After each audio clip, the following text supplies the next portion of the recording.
हैं। और इतनी गुजारिश आपसे भी है, ये देखो मेरे हाथ जुड़े, तुम सबील के नाम पे 10 दिन लंगर चलाते हो। कहता जी 10 दिन से लंगर चल रहा है, और जब तहकीक करो पता चला दुनिया खा के जा रही है, सगे बाप के लिए इसने एक लुकमा नहीं दिया लंगर में से। ये हुसैनियत है हमारी। 10 दिन कुत्ते चमार चूहे सब खा के जाए, और सगे बाप के लिए एक गिलास तो शरबत नहीं दे सकता। ऐसे सबील को हुसैन कबूल करेंगे? सोचना चाहिए, ख्याल करो, लकीर के फकीर ना बनो। मत खिला 100 लोगों को लंगर, टाइम से बाप को 2 वक्त की रोटी खिला दे। मत दे 36 लोगों के अंदर शरबत बांटने को, पहली आवाज पे मां को पानी पिला दिया कर, पहली आवाज पे बाप को पानी पिला दिया कर। खुदा की कसम, माँ बाप होते हैं, इनके रिश्ते दुनिया से जाने के बाद भी नहीं टूटा करता। तो हमने क्या किया, मैं एक जगह गया, उसने बुलाया हुजूर आइए, मैं चला गया भाई। उसने कहा हजरत देखिए ये मेरा तकरीबन 1-1.5 लाख का खर्च है 10 दिन में। अल्हम्दुलिल्लाह, डेग नहीं खत्म होती, एक बनती एक लगती है। वो उठ के गया, पड़ोसी ने आके कहा इससे ये तो पूछ लो हजरत, इसके घर पे सगी बहनें कब से नहीं आई है। थोड़ी देर के बाद फिर घूम के आया, हजरत बताइए कैसा लगा मेरा काम। मैंने उससे ये कहा कि भाई बहनें और भाई नजर नहीं आ रहे। उसने कहा जी वो नाराज है। मैंने कहा मना लिया होता। उसका जवाब क्या था जानते हो? उसने कहा छोड़ो, जितने किसी के हाथ पकड़ो उतने नखरे ऊंचे होते। ये जुमले हमारे। मैंने कहा बताना बात क्या हुई। उसने कहा बहन से इसलिए, बहन को इसलिए नहीं बुलाया कि बहनोई से मेरी नहीं बनती। यार बहनोई में तेरा ग्रुप नहीं है ब्लड का, लेकिन बहन की रगों में वही ग्रुप है जो तेरा ग्रुप है। तेरा और बहन का डीएनए एक है। तू सगी बहन को छोड़ के दुनिया को लंगर खिला रहा है। तुझे क्या लगता है हुसैन की बहन राजी होगी? खुदा की कसम तारीख पर करबला की, हम सुन्नी हैं और शुक्र है बरेली वाले सुन्नी हैं।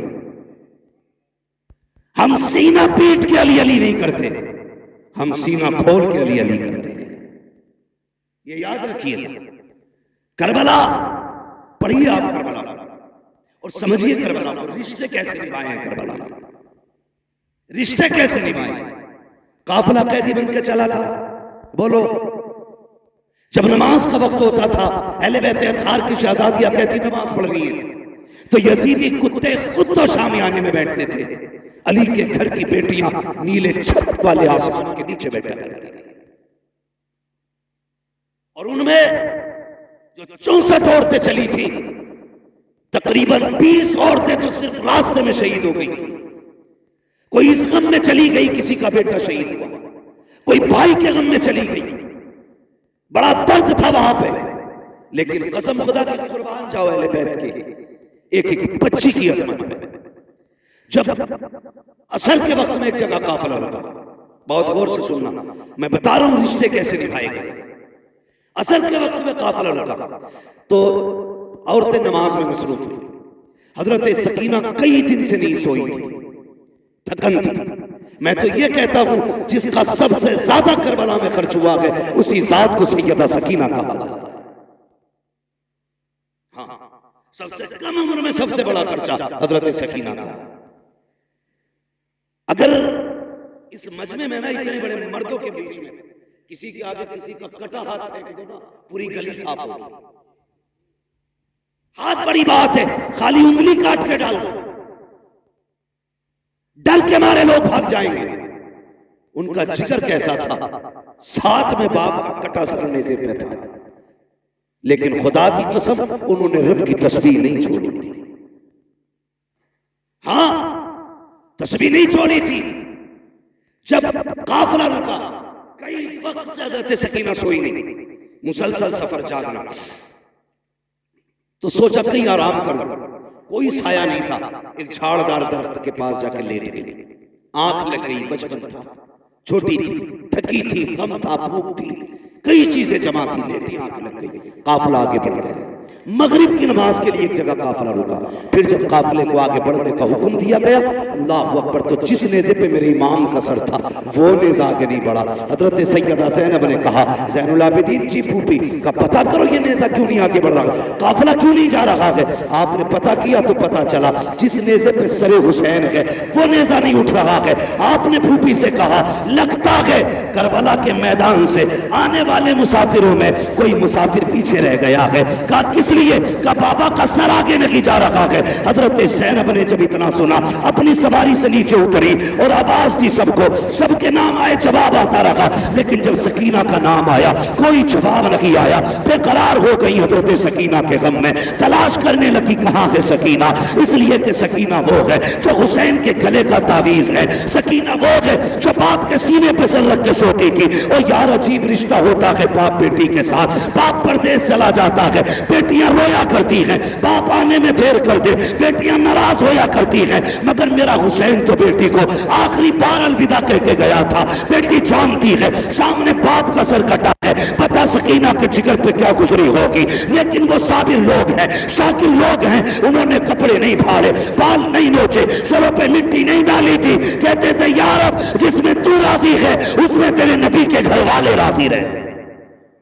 पढ़ो कभी करबला, लेटी झाड़ी के नीचे आंख लग गई, हज़रत ज़ैनब पीछे दौड़ी, तलाश करती रही, अंधेरा हो गया, दौड़ते दौड़ते वहां आ गई जहां हज़रत सकीना लेटी थी। तवज्जो है, आप समझ में आ रही है आपकी मेरी बात? कहां आई जहां पे हज़रत सकीना लेटी हुई थी। करीब पहुंची तो किसी के बोलने की आवाज महसूस हुई। आप ठहर के सुनने लगे। जब ठहर के आपने सुना ना तो आपने देखा कोई खातून है जिसने हजरत सकीना को गोद में लिटा रखा है। मगर खुदा की कसम वो खातून भी कैसी, रात काली है मगर फिर भी चेहरे पे पर्दा है। जो बताना चाहता हूं, काली रात है, चेहरे पे पर्दा है। हजरत सकीना को गोद में लिटा रखा है। सैयदा ज़ैनब कहती, करीब गई तो ऐसे बातें कर रही थी जैसे बच्चे अपनी दादी से कहानियां सुना करते हैं। कहते लेकिन मंजर उल्टा था। हमारे घर पे बच्चे दादी से कहानी सुनते हैं, लेकिन वो बुजुर्ग खातून इस बच्ची से कहानी सुन रही थी। वो सवाल क्या था? अल्लाह अकबर। करीब गई, वो खातून कह रही थी, बेटी क्या नाम है? कहा मेरा नाम सकीना है। कहां की रहने वाली हो? हजरत सकीना ने कहा था, अब तक मदीने वाले कहे जाते थे, आज के बाद करबला वाले कहे जाते रहेंगे। क्या बात है बेटी? कहा कि आज के बाद करबला इसलिए कहे जाते रहेंगे, लोग घर बसा के शहर आबाद करते हैं, हमने तो सर कटा के शहर आबाद किया।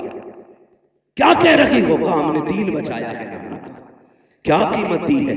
कहा अकबर दिया, असगर दिया, कासिम दिया, अब्बास दिए, हमने अपने 72 दिए हैं दीन के बदले में। इतनी बात हुई थी, हजरत ज़ैनब की चीख निकली, गोद में पड़ी, आगे उठाया सैयदा सकीना को, सीने से लगाया, बेटी को सीने से लगा के कहने लगी, खातून तेरा एहसान है, तूने जंगल में हमारी बेटी को संभाल रखा है, कभी वक्त पड़े तो हमारे मदीने आ जाना, तेरी वहां खिदमत करके हम तुझे इसका सिला देंगे। यहाँ गरीबुल वतन है, क्या दे तुझे, कभी वक्त मिले और नबी का घराना पूछ लेना, हमारे दरवाजे आ जाना, तेरी खिदमत कर लेंगे और इस एहसान का सिला देंगे। इतना कहा, खातून ने नकाब हटाया, कहा ज़ैनब अपनों को बदले नहीं दिए जाते, मैं कोई और नहीं बल्कि तेरी मां फातिमा ज़हरा मदीने से आई। आप यहां कहने लगी। जब बेटी सकीना उठी और इसने देखा काफिला नहीं था, ये रोई, कहा इसकी मैं रोने को बर्दाश्त न कर सकी, मैं जन्नतुल बकी से उठ के आ गई। अल्लाह अकबर। ये इन रिश्तों की कदर किया करो। खुदा की कसम पूरी तारीख करबला की आप, इसमें हर कदम पे एक पैगाम, हर कदम पे एक पैगाम। और आखिरी बात करने लगा, बहुत गौर से सुने। करबला का सबसे बड़ा पैगाम यह है कि कुछ भी हो जाए शरीयत नहीं छोड़नी। समझ गए मेरी बात? कुछ भी हो जाए शरीयत, शरीयत, आप भी बोले शरीयत, ये पीछे वाले बोले शरीयत नहीं छोड़नी है। याद रखिएगा, जिंदा हो जाते हैं जो मरते हैं रब के नाम पर। अल्लाह अल्लाह मौत को किसने मसीहा कर दिया? आंखों से नहीं देखा? जिनके नहरे फुरात पे पहरे थे, आज उनके करबला में अते पते नहीं मिलते हैं। जिनके सर काटे गए, आज भी करबला में उनकी हुकूमत के झंडे लहरा रहे हैं। ये मत समझना जो कट जाते हैं वो मिट जाते हैं, जो मार दिए जाते हैं खत्म हो जाते हैं। नहीं, कौन रहेगा ये फैसला रब करेगा, कौन नहीं रहेगा ये फैसला भी रब करेगा। देखो, करबला में मरने वाले, शहीद होने वाले आज भी हैं, और जिन्होंने मारा था उनका पता तक नहीं मिल रहा, पता तक नहीं मिल रहा। मगर याद रखिएगा, कभी समझे, अल्लाह अकबर, 10 मुहर्रम के नाम पे तेरी बेटी बेगैरती करेगी, तुझे सैयदा फातिमा के आगे खड़े होकर हिसाब देना पड़ेगा।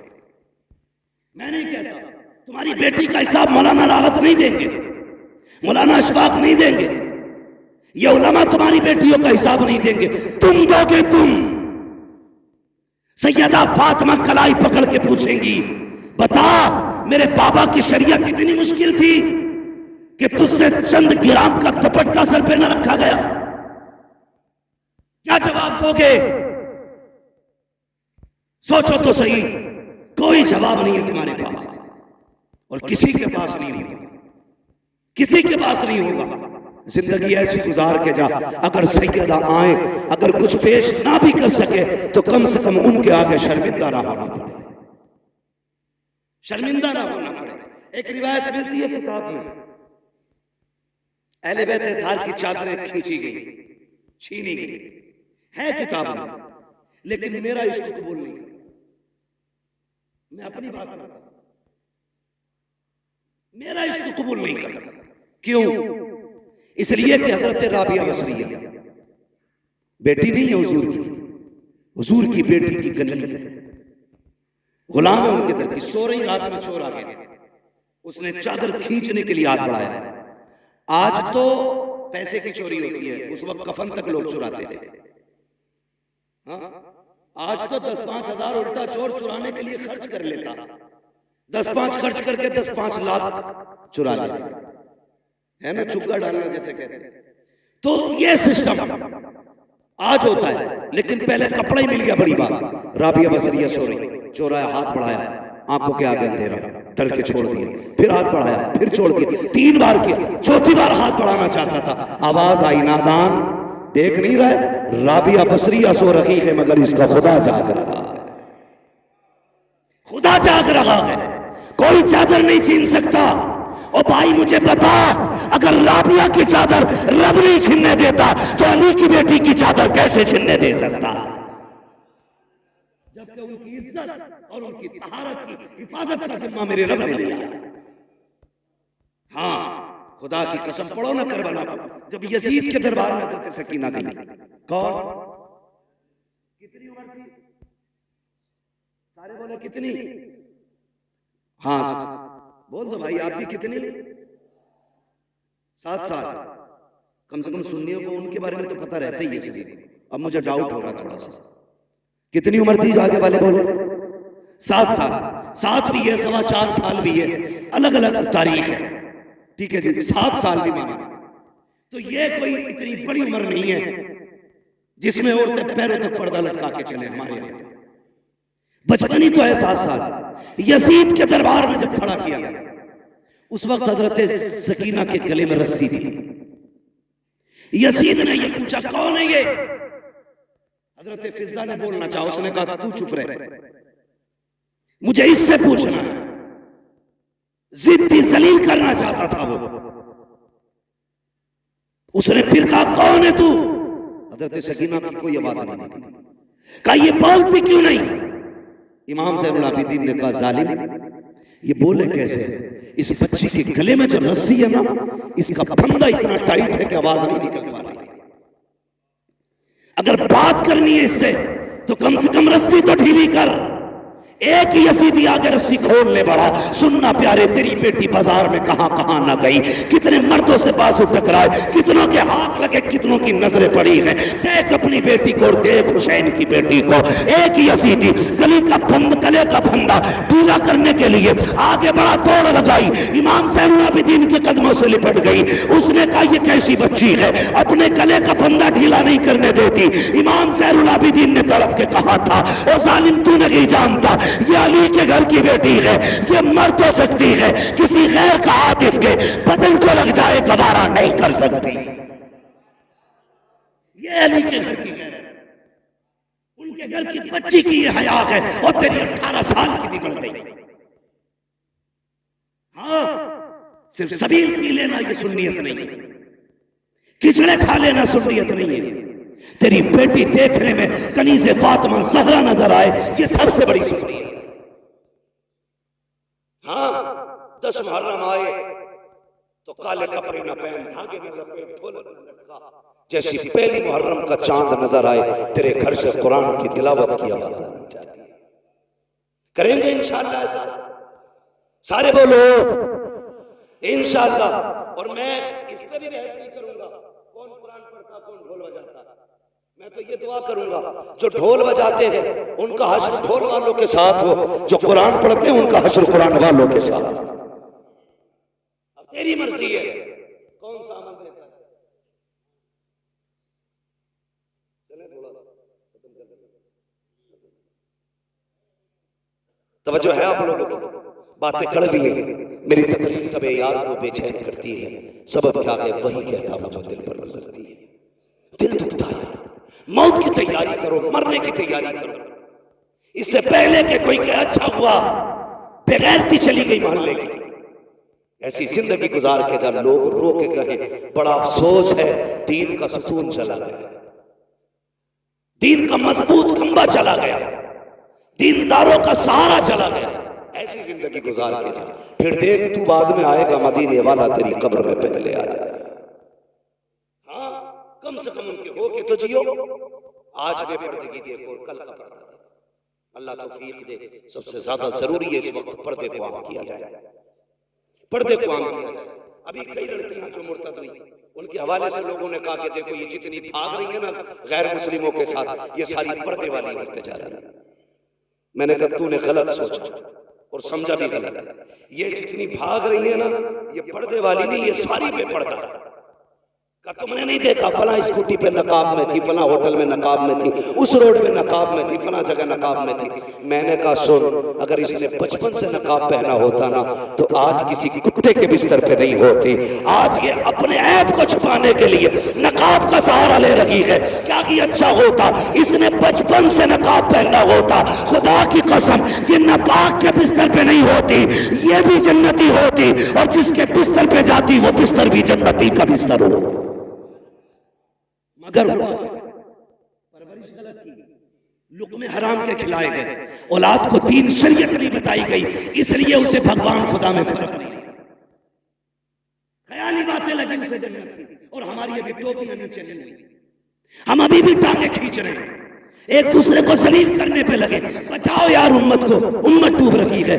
अल्लाह तौफीक दे तो एक दूसरे का सहारा बनो, सहारा बनो। और तुमसे गुजारिश है, दिल तो तब दुखता है जब सगा चाचा यतीम भतीजियों की जिंदगी में आग लगाता है। ये भी हमारे माशरे का एक है। सगा चाचा भतीजियां यतीम हो गई, बाप नहीं है उसके लिए इससे बड़ा और क्या गम होगा। मगर जब उसकी बेवा मां किसी तन जतन से बेटी का रिश्ता करती है अपने रिश्ते के अंदर, तो सगा चाचा फोन करके कहता जी तुमने ऐसे ही रिश्ता कर लिया, मुझसे पूछा तक नहीं, कल कुछ मत कहना मुझसे, ये कह के फोन काट देते। बस इतना काफी होता है, एक यतीम बेटी की जिंदगी में एक और तूफान आ जाता है। मैं उन चचाओं से गुजारिश करूंगा, अगर यतीम बेटी का सहारा न बन सको तो कम से कम उनकी मुसीबत का सबब भी न बनो।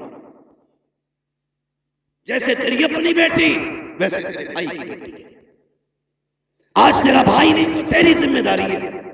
और अपनी भतीजियों को सलील करने के लिए फोन करके कहता ससुरालों में ला तो रहे बारात मिलने वाला कुछ नहीं है। शर्म आनी चाहिए। सिर्फ 10 दिन के लिए मुसलमान बनते हैं हम, बाकी दिन की जिम्मेदारी और हिसाब कौन देगा? इतने जालिम मुआशरे में जी रहे हम लोग, सगा चचा भतीजियों का नहीं। बदलो अपने आप को और सीने में दर्द पैदा करो। अगर एहसास नहीं आपके सीने में तो दिल नहीं है, तुम्हारा सीना कब्रिस्तान है। एहसास पैदा करो, इसमें दर्द पैदा करो। फरमाया गया अगर तेरा दिल पत्थर है तो 2 काम किया कर। नंबर 1 कुरान पढ़ा कर, नंबर 2 यतीमों पर शफकत किया कर। तेरा दिल नरम हो जाए। लेकिन दिल पत्थर हो गए, कोई मसला नहीं है, कोई मतलब नहीं। खुदा की कसम पर्दा समझना तो तुझे बताऊं पर्दा, जरा कह दे या रसूल अल्लाह। मैं सारी बात अली के घर से कर रहा हूं, हजरत अली के घर से। अल्लाह का शुक्र हम बरेली वाले, हम हजरत अली को भी मानते हैं, हजरत उस्मान गनी को भी मानते हैं, हजरत उमर को भी मानते हैं, हजरत अबू बकर सिद्दीक को भी मानते हैं। हम सबको मानते हैं इसलिए कि हम बरेली वाले। और आला हजरत ने तो हमें एक सबक दे दिया, अहले सुन्नत का है बेड़ा पार असहाबे नुजूम, नज्म है और नाव है इतरत रसूलुल्लाह की। हाँ भाई, अपने आप को बदलें और कोशिश ये करें कि एक दूसरे का दर्द बांटेंगे। किसी की बेटी के कपड़े नहीं नोचेंगे, किसी को जलील नहीं करेंगे। अगर मदद ना भी कर सकते तो किसी से खुशियां नहीं छीनेंगे। किसी को यतीम देखा करो, शुक्र अदा किया करो और अपनी बच्ची समझ के उसके सर पे हाथ रखा करो। ये सोचा करो इसकी जगह पर मेरी बेटी भी तो हो सकती थी, भाई की जगह पर मैं भी तो कब्र में हो सकता था। कभी भी यतीम भतीजियों को अपनी बेटियों से अलग न समझना, क्योंकि हमारे दीन ने हमें क्या कहा? फरमाया अगर बाप नहीं है और तू चाहता बाप की खिदमत का अल्लाह तुझे सवाब दे, फरमाया फिर चचा की खिदमत किया कर। रब ने बाप के कायम मकाम चचा को रखा है, तो फिर चचा की जिम्मेदारी नहीं है भतीजियों का ख्याल रखे? बोलो है कि नहीं? जिम्मेदारी है ना फिर चचा की कि भतीजियों का वो ख्याल रखे, पर्दा देके। अल्लाह को ये करबला शरीफ का सफर मुकम्मल जब हुआ था तो इसकी जब वो नापी गई ना लंबाई, तो मुअर्रिखीन ने तहकीक की तो 5600 मील मुसाफत बनी है इसकी। 5600 मील, इतना लंबा सफर सैयदा ज़ैनब ने किया, अली की बेटी ने। और यार खाली चल के नहीं आई है, दुखड़े रो के नहीं आई है, सफर करती आई है, कुरान पढ़ती आई है। जब ये सफर मुकम्मल हुआ था सैयदा ज़ैनब के 72 कुरान मुकम्मल हो चुके थे। ये है कुरान वाले लोग, ये है कुरान वाले लोग। हमें तो घुंघरू बांधने से कब खोलोगे कुरान को? भाई एक बात और कह दूं, बुरा ना मानना, बड़ी बात है छोटा मुंह, ये बात कह रहा हूं। अली के और भी बेटे थे, लेकिन नेज़े पे कुरान सिर्फ हुसैन ने पढ़ा। और भी बेटे थे, अली के सारे बेटे शान वाले, हाँ हजरत अली के सारे बेटे शान वाले, लेकिन नेज़े पे कुरान हुसैन ने पढ़ा। दुनिया कहती है हुसैन का कमाल, मैं कहता हूं ये सैयदा फातिमा ज़हरा का कमाल है। इसलिए कि उन्होंने बच्चों की परवरिश ही ऐसी की थी कि झुलाती थी तब कुरान सुनाती थी, दूध पिलाती थी तब कुरान सुनाती थी, एक एक लम्हा कुरान सुना के गुजारा। जब उन्होंने बचपन में माँ की गोद से कुरान सुना था तभी तो नेज़े पे चढ़ के कुरान पढ़ के सुनाया था। आज माए ड्रामे देख के बच्चे पाल रही है, बच्चे क्या डांस करेंगे मुहर्रम के नाम पे, तमाशे करेंगे सुन्नियत के नाम पे। वो बच्चे बेगैरत हैं जो अपने दीन को नहीं समझते, उसका मजाक बनाते। वो माए कामयाब माए नहीं है जो अपने बच्चों को दीन और शरीयत की तालीम न दे सके। इसलिए मेरी गुजारिश है अपने बच्चों को दीन सिखाएं। हजरत सैयदा ज़ैनब ने पूरा सफर किया, लेकिन बेपर्दा नहीं, पर्दे के साथ किया था, पर्दे के साथ किया था। आखिरी वक्त जब विसाल का आया, हजरत अब्दुल्लाह इब्न जाफर ने कहा था ज़ैनब मैं जानता हूं नाना की शरीयत ये है कि औरत बीमार हो जाए तो तबीब को हाथ दिखा सकती है। हजरत सैयदा ज़ैनब ने क्या कहा था? कहा ये शरीयत है मुस्तफ़ा की, मुझे तस्लीम है। लेकिन एक सबक मैंने करबला में अपने भाई से भी सीखा था। कहा क्या? कहा था कि उनके गले पे खंजर चल रहा था, मैं पर्दे से देख रही थी। मेरा जी चाहता था कि आखिरी वक्त भाई का अक्सर मेरी गोद में हो, लेकिन हुसैन ने कहा था अगर मेरी लाश की बोटी बोटी भी हो जाए ज़ैनब पर्दा नहीं छोड़ना। का एक शरीयत वो है जो तुम मुझे नाना की बता रहे हो, एक वो है जो हुसैन ने बताई है। कहा हम अली के घर वाले हैं, हम मर सकते हैं लेकिन डॉक्टर को भी हाथ दिखाने नहीं जाए। अब बता तेरी मेरी बेटी का क्या मामला होना चाहिए। इसलिए पर्दे को लाज़िम करेंगे इंशाअल्लाह। अल्लाह ताला हमारे इनकी नस्ल को करबला वालों का सदका अता फरमाए, इमाम ज़ैनुल आबिदीन की खैरात अता फरमाए, मुस्तफ़ा जान रहमत की औलाद का सदका अता करे। याद रखिएगा काम इतने अच्छे इमरान भाई कर गए हैं, कोई हाथ ना भी उठाए उनकी कब्र में जन्नत की खिड़कियां खुली रहे। इसलिए कि कहीं असातिज़ा की तनख्वाहें, कहीं तलबा का इंतजाम, कहीं किसी पढ़ने वाले का इंतजाम, कहीं किसी मौलवी की मदद।